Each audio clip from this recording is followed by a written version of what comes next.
Hello everyone, welcome to my channel. This is a course on Introductory Econometrics. Anyone who is new to Econometrics can check this course out. I believe this will be helpful to you. So without further ado, let's get started. So what is econometrics? Econometrics is built upon statistical methods that are developed specifically for testing or estimating economic relationships, or to test economic theories, or to evaluate and implement different kinds of economic policy.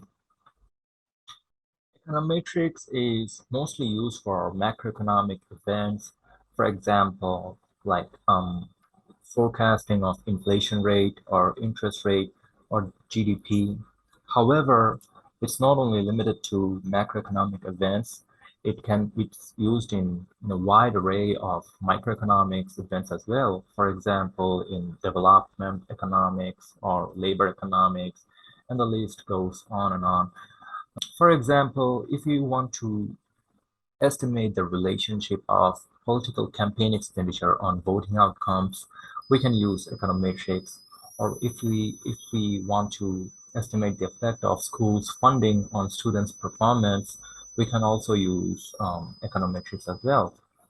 There are three types of economic data. These are cross-sectional data, time series data, and panel data. A cross-sectional dataset consists of a sample data that is captured within the same time period. It could be a month, it could be a year, it could be a quarter, but essentially it is within the same time period. And cross-sectional data are usually mainly used in microeconomic events such as labor economics or urban economics or health economics, etc. So if we look at an example, it will be more clear. So we've got a data set on wages and other individual characteristics. So if we've got wage and we've got education, experience, the sex of the individuals, and whether they're married or not. And essentially, we can from this data set, we can estimate the relationship of between wage and education and experience. For example, we can estimate the effect of education and experience on wage. And so if you look closely here, there is no time factor playing here. It's all basically in the same time period. So this is what a cross-sectional data looks like. Moving on, a time series dataset consists of sample data that spans over different periods of time. For example, if you look at stock prices or consumer price index or GDP, these data usually spans over several periods of time. So if we look at this data set, we've got minimum wage, unemployment, and related data for Puerto Rico. So we've got average minimum wage here. This is average coverage, and this is the unemployment rate of Puerto Rico and GNP of Puerto Rico. So all this data set spans from like 1950 to 1987. So we've got all this data set that spans over 37 years. And if we analyze this data, we can see how much this unemployment and minimum wage rate fluctuates over the span of 37 years. And this is what essentially a time series data is. Moving on, a panel data or longitudinal data is essentially a combination of cross-sectional data and time series data.